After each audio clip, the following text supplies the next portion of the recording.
Bueno, esta mañana vamos a seguir las placas, que me va a ayudar Martín para leerlas.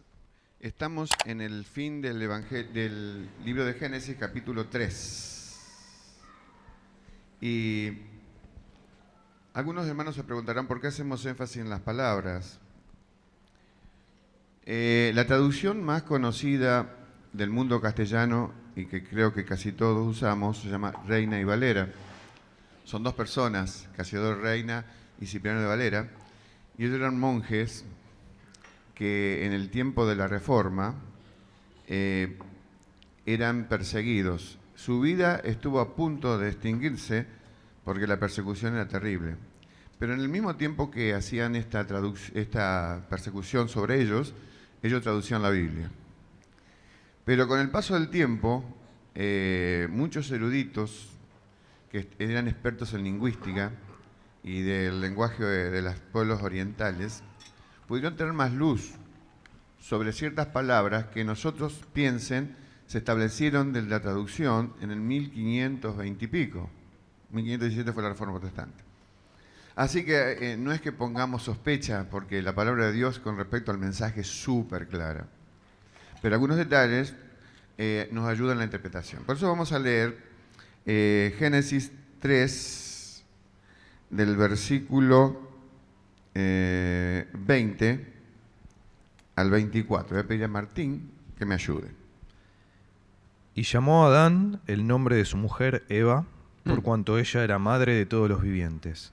Y Jehová Dios hizo al hombre y a su mujer túnicas de pieles y los vistió. Y dijo Jehová Dios: He aquí el hombre es como uno de nosotros, sabiendo el bien y el mal. Ahora pues, que no alargue su mano, y tome también del árbol de la vida, y coma, y viva para siempre. Y lo sacó Jehová del huerto del Edén, para que labrase la tierra de que fue tomado. Echó pues fuera al hombre, y puso al oriente del huerto de Edén querubines, y una espada encendida que se revolvía por todos lados, para guardar el camino del árbol de la vida. Bueno, lo que estamos leyendo no es algo muy agradable, porque estamos viendo las consecuencias del pecado. Ya el domingo pasado se estableció, y muy bien, que la expresión, cuando Dios le habla a la mujer, bueno, le habla a la serpiente también, al hombre, el dolor del parto no se refiere al dolor físico, también lo incluye, pero se refiere más al dolor emocional, y no se refiere al parto en sí, sino a la concepción humana. Porque la misma palabra dolor después está incluida diríamos, la consecuencia al hombre. Con dolor comerás, es la misma palabra, y se refiere a que la tierra, que era generosa porque Dios le había dado exuberante, no llegaba la semilla a la tierra y ya estaba florecida, también se estableció que el hombre iba a tener consecuencias con su trabajo, iba a ser muy arduo, muy fatigoso. Pero hay una consecuencia también que no leímos, pero que resumo para iniciar con lo de hoy, y que se refiere a que se iba a establecer un conflicto permanente entre el hombre y la mujer para ganar un espacio, conflicto que lo podemos ver en todo el libro de Génesis, toda la Biblia y hasta nuestros días. Bueno, pero ahora incorporamos en la narración que hasta este momento el hombre le dio nombre a todos los animales. Fue el creador Adán del primer idioma. Y su mujer, en el idioma en que nosotros leemos, y el original es difícil, pero cuando se apareció en escena Eva, la expresión de júbilo de Adán es inexpresable en palabras. Y él era varón, Ish, y no se le ocurrió mejor idea que poner una A en femenino, y la mujer fue Isha. Pero ahora, según nos llamó Martín recién, en el versículo 20, vemos que fue llamada Eva. Y dice por qué, madre de todos los vivientes. Y esta expresión está vinculada con la manifestación que Dios dio frente al pecado de una esperanza. La primera esperanza después del pecado está en Génesis 3:15. Se llama el protoevangelio. Es la buena noticia de que iba a ser revertida el fracaso del hombre, porque el ataque que sufrió la raza humana fue desde afuera. el primer ser que pecó no fue Eva ni Adán, sino fue Satanás. Pero contagió con su maldad, su astucia y todos los elementos. No se olviden que Adán y Eva en un estado antes del pecado eran seres muy inteligentes. Posiblemente mucho de la inteligencia que nosotros derivamos en pequeño esté aminorada por la consecuencia del pecado. Y miren si el hombre fuera súper inteligente como Adán y Eva, en pecado, ¿no? Sería terrible. Así que, inclusive hay estudios científicos que dicen que la capacidad del cerebro actual, el hombre la usa en, creo que no sé si un 10%. Muy bien, pero no hay forma de cotejar eso. Lo cierto es que fue llamado Eva, pero agrega el texto bíblico lo de túnica de pieles, que ya fue explicado hace un ratito. Primera placa, vamos a ver la que sigue. El origen de la mala decisión. Nadie sabe el valor de lo que tiene hasta que lo pierde. Es una expresión, por supuesto, de la experiencia y hasta puede ser una expresión demasiado vulgar, pero es verdad. Aquellos que ya no tenemos ni papá ni mamá, cuando vemos el valor de lo que fueron para nosotros, por supuesto, todos tenemos una etapa biológica, tenemos un espacio de tiempo en la Tierra, valoramos mucho más a las personas cuando ya no pueden estar con nosotros. O no solamente a veces las personas, pueden ser situaciones que hemos dejado pasar, o por nuestra impericia, o por nuestra falta de oportunidad. Entonces se valora cuando se pierde. Imagínense esto del cual estamos hablando. Por eso muchos eruditos en la teología sistemática se llama el pecado la caída.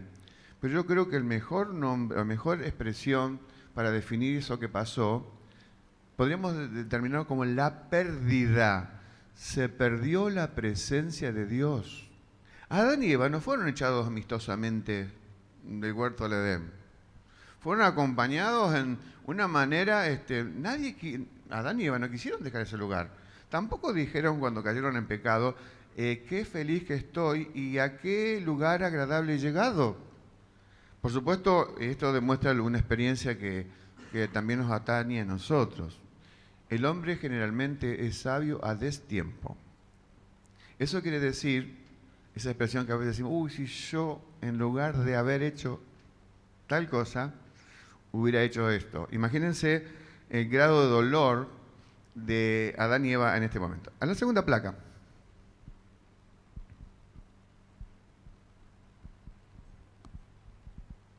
El filósofo Immanuel Kant ha interpretado el relato de Génesis 3 no como una caída, sino como un ascenso, como un desarrollo. Decía que ese fue el momento en que Adán decidió no vivir ciegamente según los dictados de otro, sino ejercer su propio juicio moral y pasar así de esclavitud a libertad. Kant sigue de moda. Estamos siendo llamados a aplaudir lo incorrecto, a gozarnos en lo que está mal. Este hombre que vivió hace 400 años en Prusia, o que hoy es Alemania, es un hombre que ha influido en muchos otros pensadores.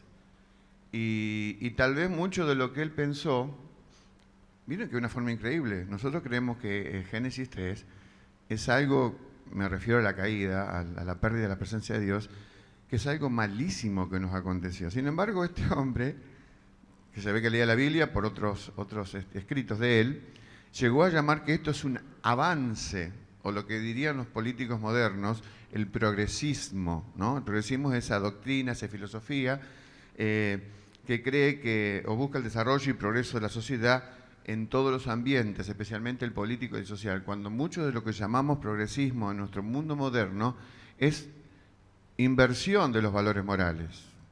Progresismo son las leyes para los políticos modernos que legalizan todo lo que nosotros llamamos pecado. No voy a entrar en detalle, ustedes ya lo saben.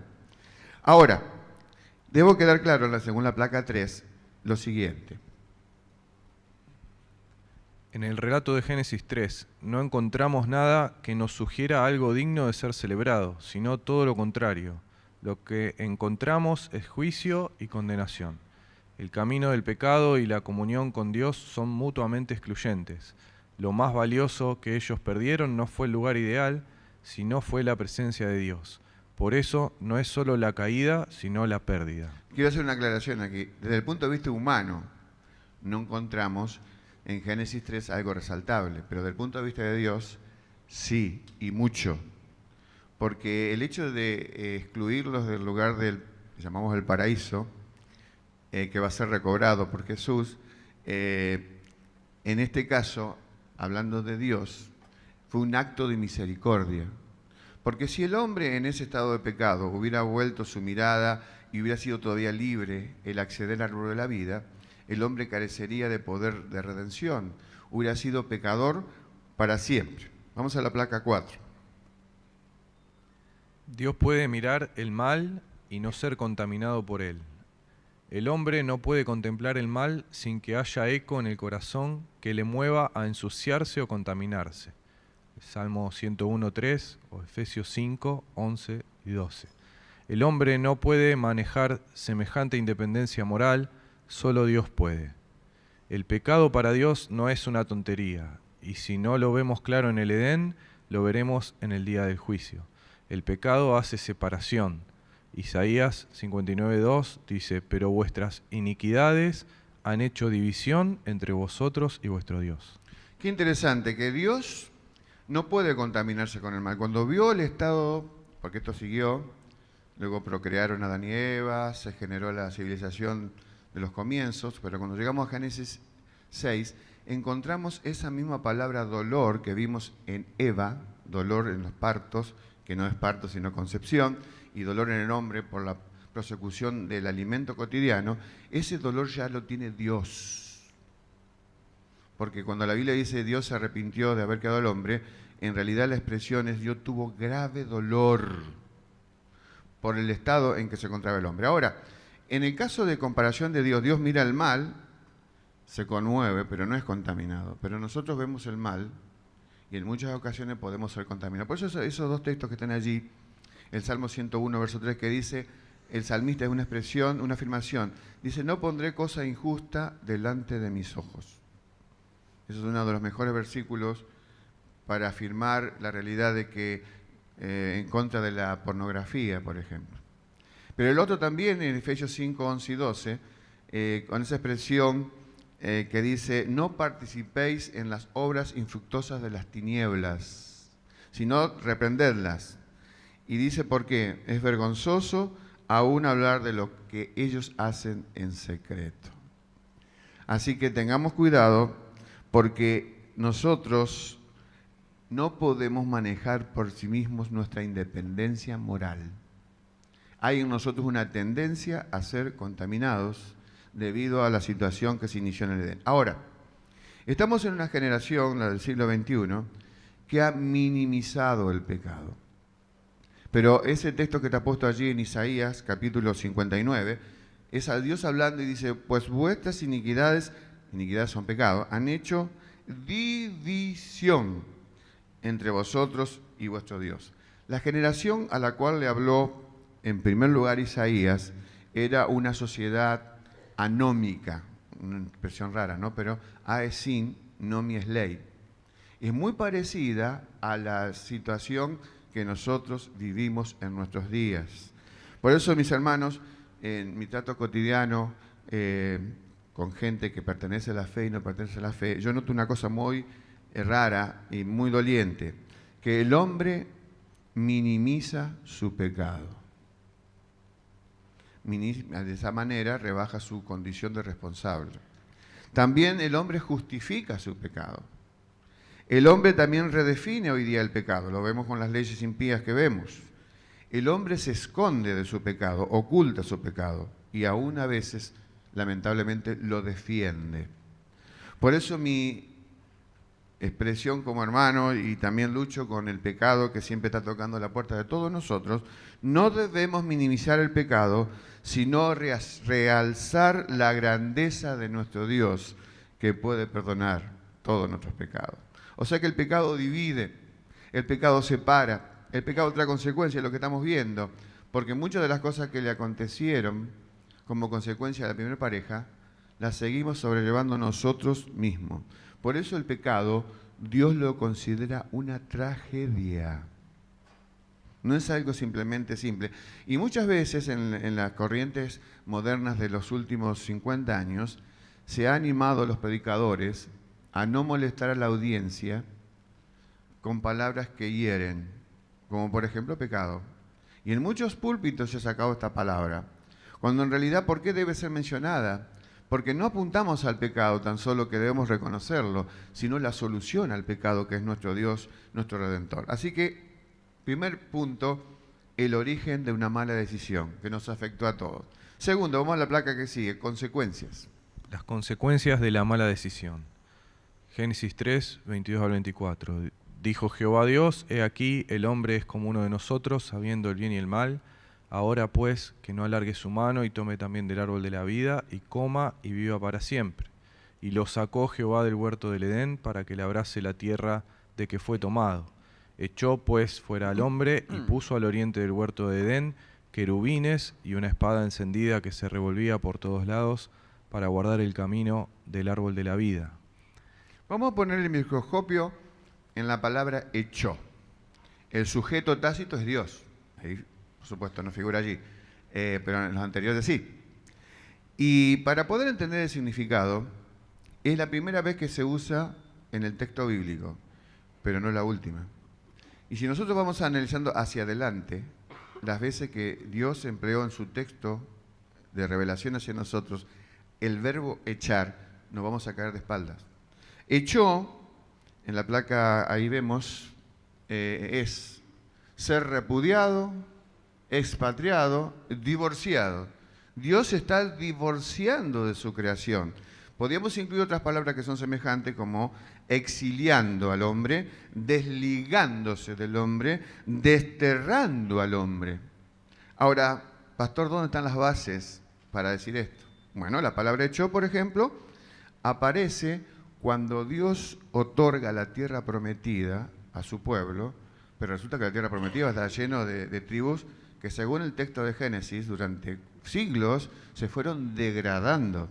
Y entonces Dios no dice lo vamos a echar de una, sino fíjense lo que dice en Deuteronomio 7:1. Dice, y Jehová tu Dios echará a estas naciones. Y lo dice que lo va a hacer gradualmente para que las fieras del campo no se aumenten contra ti.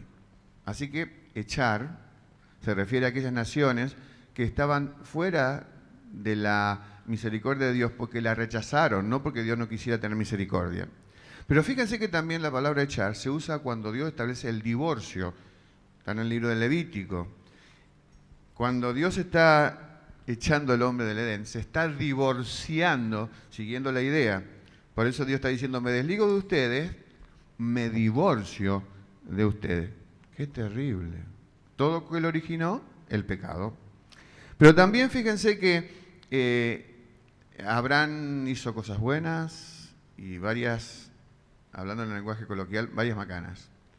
Una de ellas es copiar una costumbre de tener un hijo con la sierva porque le faltaba descendencia. Pero luego los conflictos fueron tan grandes que tuvo que echar, literalmente, a su hijo y a la madre de su hijo. Y no fue misericordioso porque lo echó al desierto. Y a menos, eso está en el texto bíblico, a menos que Dios los socorriera, morían. Lo dice entonces, Génesis 21:14, Abraham se levantó muy de mañana, dice, y poniendo sobre su hombro, el de Agar, le entregó el muchacho, porque claro, estaban criando a Sara y Abraham, y la despidió. Esa palabra despidió es echar. Qué terrible. Pero yo creo que ninguna de estas que yo leí es de la magnitud de la que leímos allí, en el versículo de Génesis 3, 20 y tantos, echó. También esa palabra la usó en Génesis 4, Caín, cuando dice, lo podemos leer, 14, dice aquí, me echas hoy de la tierra. Y otra traducción dice, hoy me condenas la NBI, hoy me condenas al destierro y nunca más podré estar en tu presencia. Pero vuelvo a decir, echar las naciones, echar a Agar y a su hijo Ismael, echar en el contexto del divorcio y echar en el contexto de Caín, no fue nada comparable con el echar del paraíso, del lugar de idilio. Así que Pero el texto bíblico dice que Dios tomó precauciones para que el hombre no retornara otra vez en estado de pecado a lo largo de la vida. Puso querubines y una espada. No puso el querubín con la espada, ¿eh? Dice querubines en plural y la espada encendida. Son dos cosas diferentes. Ahora, ¿qué son los querubines? Otra vez tenemos que auxiliarnos con todo lo que sigue en el relato bíblico, porque en Génesis 3 dice solamente que puso querubines a secas. Querubines son seres angelicales, o del orden angelical, que son los custodios de la santidad de Dios. Y por la manera en que son puestos en ciertos momentos de actos de Dios, en realidad yo lo definiría como, no estoy inventando nada, que son los que impiden que el hombre vuelva a Dios mediante sus propios medios. Repito, el querubín es el ser angelical que Dios creó para impedir que el hombre vuelva a Dios por sus propios medios. ¿Cómo lo sabemos?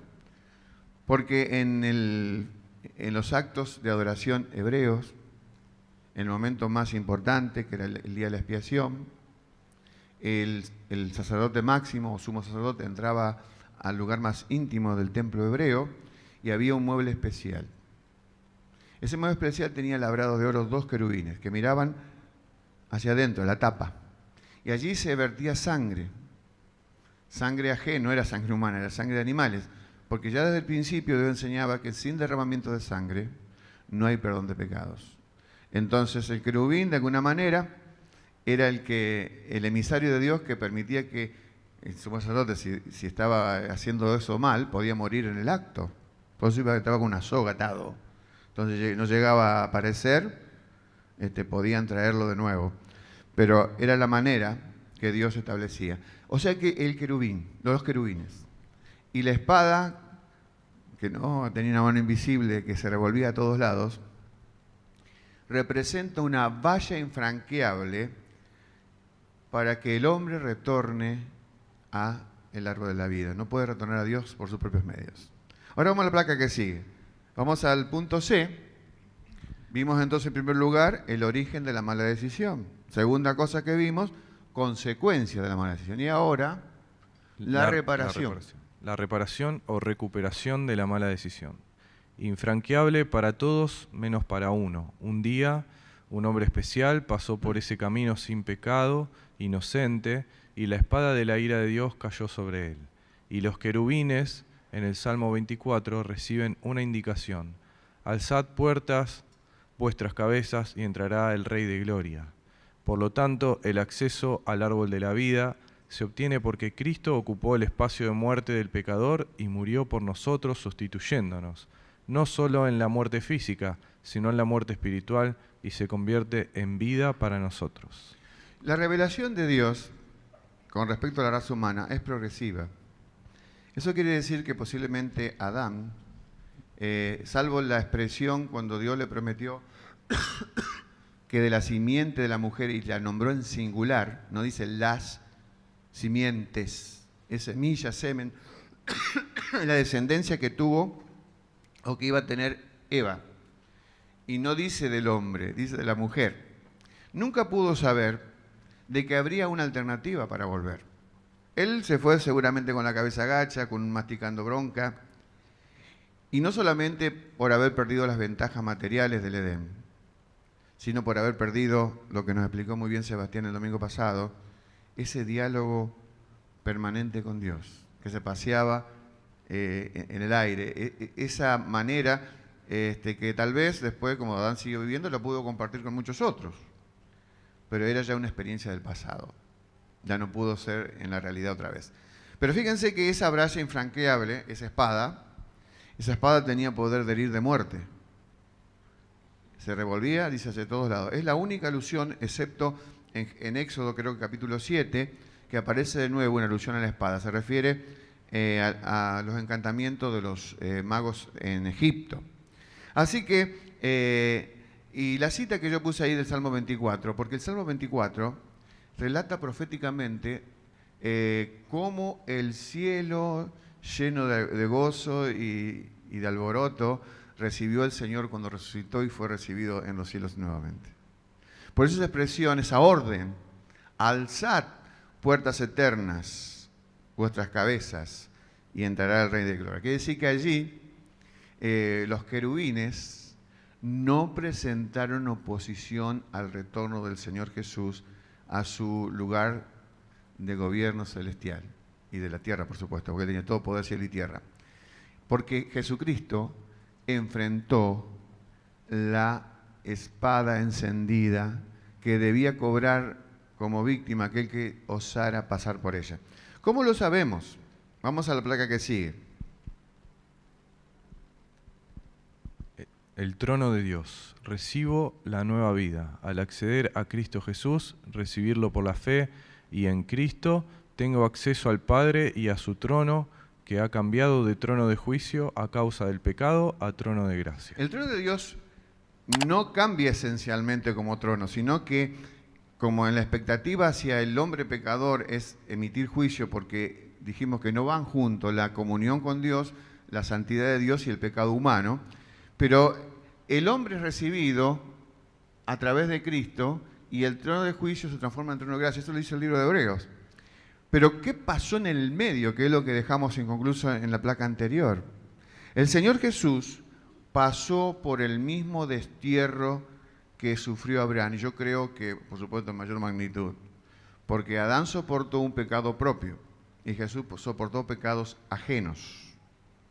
El Señor Jesús, en el momento que está entregando su vida en el Calvario, eso está expresado en los Evangelios, por lo menos 7 frases se expresó. Una de ellas es una que si uno realmente entiende la palabra de Dios, se conmueve, porque es la expresión, está en 2 idiomas, y donde el Señor dice, Dios mío, ¿por qué me has desamparado? El desamparo de Cristo obedeció a que en ese momento Él estaba por pasar por la espada encendida, que ningún otro pudo pasar a menos que Él lo hiciera. Y por eso Jesucristo en ese momento de terrible separación, nunca jamás en la eternidad es el no tiempo. El Señor al venir a la tierra estuvo en el tiempo, pero en el no tiempo jamás hubo un mínimo de separación entre la armonía entre Dios el Padre y Dios el Hijo. La Trinidad siempre estuvo actuando, porque una cosa que yo omití decir, cuando Dios vio al hombre en este estado de terrible consecuencia por su pecado, dice, es 22 del capítulo 3 de Génesis, el hombre es como uno de nosotros. Dios hablando. Es la Trinidad como la Trinidad había actuado en la creación. Hagamos al hombre. Quiere decir que en ese estado de destierro, de soledad, de divorcio, siendo echado a la presencia de Dios, porque el pecado fue puesto sobre él. Por eso, eso es la primera expresión histórico-temporal de la gracia. Lo que aconteció con el sacrificio de estos animales que fueron la figura de Jesús, que en el tiempo iba a ir contra esta espada, iba a tener que cobrar su propia vida para que todos en Él, por eso las expresiones de la Biblia son tan gráficas, como dice Efesios 2:6, juntamente con Él. Y a veces deletrearlo de otra manera es también muy útil. Quiere decir al juntarnos con Él. Así que entonces este trono de juicio, que desde el que el hombre cayó, solo se transformó en trono de gracia después de la cruz. La gracia de Dios estuvo siempre presente, pero a la manera de que estuvo después de Jesús, nunca jamás. Porque ahora el hombre aseguró su manera de retornar al árbol de la vida. Todos los sacrificios de animales que se hicieron, que fueron millones, millones y millones, ningún animal pudo salvar siquiera un pecado humano. Entonces, ¿por qué Dios lo hizo? Porque Dios tenía que preparar la mente de los adoradores, y como la revelación es progresiva, tenía que entender el hombre que sin derramamiento de sangre no hay perdón de pecados. Entonces, eso los científicos descubrieron hace 200 años, Pavlov con los famosos perros. Y entonces cuando realmente el hombre vio allí al Mesías yacente en una cruz inerte de dolor, y próximo a cursar el destierro de Dios. Por eso Jesucristo en la cruz no pudo citar una parte de la Biblia, el Salmo 23, cuando dice, aunque ande en valle de sombra de muerte, no temeré mal alguno, porque tú estarás conmigo. Y Dios tuvo que correrse de la cena, Dios el Padre, porque el Señor enfrentaba el camino de retorno al árbol de la vida. Muy bien, vamos a la placa que sigue, por favor. Manifestación histórico-temporal de la gracia. La gracia no se inició ahí en Edén, venía de la eternidad. 2 Timoteo 1:9 dice, Dios nos salvó y llamó con llamamiento santo, no conforme a nuestras obras, sino conforme a su propósito y a la gracia que nos fue dada en Cristo Jesús. ¿Cuándo? Antes de los tiempos de los siglos. Muy bien. La Biblia dice en Génesis 3, que leímos al comienzo, que Dios, en una expresión de misericordia, proveyó de nuevas vestiduras al hombre. Eso es muy simbólico, fue real también, fue real porque fueron túnicas de pieles que reemplazaron las hojas de higuera, pero representó algo muy importante, la primera manifestación histórico-temporal de la gracia. ¿Por qué digo la primera manifestación histórica? Porque la gracia no empezó ahí, no empezó ahí. La gracia empezó antes de que el hombre fuera creado. Siempre esta expresión que me encanta, la repite el teólogo español Samuel Pérez Millos, a quien es admirable su pensamiento coincidente con nuestra manera de ver la Biblia aquí en la iglesia. Él dice, antes que Dios dijera, sea la luz, dijo, sea la cruz. Y esa es la gracia manifestada en la eternidad, en el no tiempo. Pero acá está manifestada en el tiempo, cuando era necesaria para nosotros. Vamos a la placa que sigue. Engaños y vestimentas o túnicas en Génesis. En Edén, el engaño de la serpiente, Adán y Eva desnudos. Rebeca y Jacob engañan a Isaac con ropa y comida engañosas. Los hermanos de José engañan a Jacob con un manto ensangrentado. Tamar engaña a Judá, su suegro, al cubrirse con vestiduras engañosas. José se disfraza ante sus hermanos para que engañosamente digan la verdad.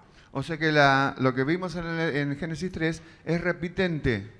Se repite el engaño, se repite la astucia, se repiten las vestiduras. Ya lo explicó muy bien hace un ratito nuestro hermano Franco. Sigamos con la placa que sigue. Ya vamos terminando. Ningún animal muerto salva, pero es figura de la sangre de Cristo, quien salva por gracia. El primer hombre salvo en la historia fue salvo por gracia. El último se salvará por gracia. La gracia es la causa, sustentación y efecto de salvación. La fe es el instrumento para alcanzarla. Por gracia sois salvos por medio de la fe.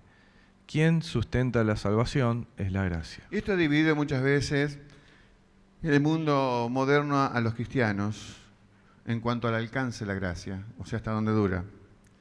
Y si la salvación puede perderse o no. Si nosotros nos enfocamos en la gracia, que dice ahí clarito, es sustentación, causa y efecto de la salvación. Por supuesto que yo no reniego la fe porque el versículo que sigue está expresado. Por gracia soy salvo por medio de la fe, ¿no? Pero la fe es el instrumento por el cual es un brazo invisible que recibe de Dios lo que Dios quiere dar. Pero es la gracia. Entonces si nos enfocamos, nos basamos, nos sustentamos y nos apoyamos en la gracia, es imposible creer que el verdadero salvo por gracia pueda perderlo. Vamos al último punto, el escenario renovado. Esto es lo mejor. El escenario renovado por la buena decisión de Dios. Cristo triunfó en la cruz, el enemigo ya fue vencido.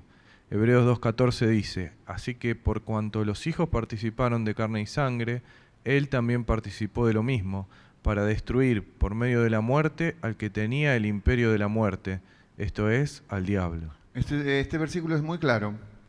Y fíjense que ahí habla de la participación de carne y sangre, y Jesús participó de lo mismo. ¿Cuál fue su propósito? Destruir a quien tenía el imperio de la muerte, porque el hombre, al ceder al pecado, cedió todos sus derechos que Dios le había otorgado, y que estudiamos en el comienzo, en capítulo 1 de Génesis, de dirigir la tierra como regente de Dios, como tuvimos en la época de la colonia, un virrey, ¿verdad?, español aquí. Bueno, es una imagen en pequeño. Y eso tenía que ser recobrado pagando a Dios Padre el precio del desvío y la negligencia y el pecado humano. Por eso se habla aquí que Jesucristo participó de lo mismo, ¿no? Y dice Juan 3:8, no está en la placa, pero lo leo, dice, para esto apareció el Hijo de Dios. Y dice clarito, para deshacer las obras del diablo. De alguna manera el hombre fue responsable, Adán fue responsable, Eva fue responsable, pero fueron incitados exteriormente a pecar. Y el enemigo tramó desde ese momento como una telaraña que se fue aumentando en densidad y aumentando en amplitud para establecer lo que hoy se llama en la teología bíblica el mundo, el sistema de creencias que quiere envolvernos. Ese es el que nos hace pensar que el pecado no es tan grave, que hay otras maneras, en fin, todo aquello que el enemigo usa como anzuelo para que nosotros podamos perder el rumbo. Vamos a la placa que sigue. Bueno, ahí está le he repetido lo que dije hace un ratito. Por favor, leamos de nuevo. El Hijo de Dios padecería el destierro de Adán en su propia carne. Eso que sintió y vivió Adán expulsado de la presencia de Dios, Jesús lo experimentó en la cruz cuando Jesús fue hecho pecado por nosotros. Dios el Padre, que aborrece el pecado en ese instante, desamparó a su Hijo, cuando Él clamó, Dios mío, ¿por qué me has desamparado? Así que, hermanos, gracias al desamparo que tuvo Jesús de su propio Padre, se produce el fenómeno inverso. Su desamparo fue para proveernos amparo y para proveernos retorno a este famoso árbol de la vida. Vamos a la placa que sigue, por favor. Hebreos, tres versículos. Hebreos 10, 19 al 20 dice, así que hermanos, teniendo libertad para entrar en el lugar santísimo por la sangre de Jesucristo, por el camino nuevo y vivo que Él nos abrió a través del velo, esto es, de su carne.